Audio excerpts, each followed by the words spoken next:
Hey guys, so welcome to the channel, and this is Turn On Free VPN in one tap using the 1.1.1 application.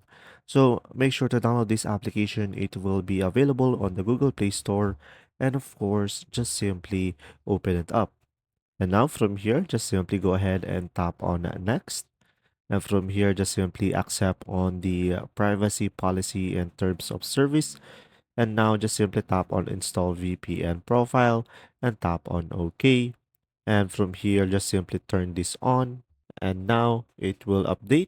And you should be able to turn on free VPN in one tap over here. And now you will just simply tap on the three lines on the top right corner of the screen, guys, and you should be able to have here multiple options that you could do. So pretty much it is a one tap VPN into your device.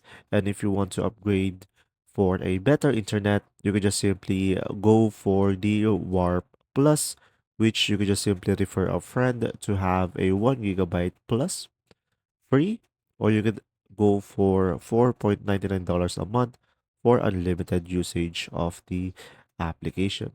And that's pretty much it. I hope this video helped you understand more. If you do, leave a like, and thanks for watching.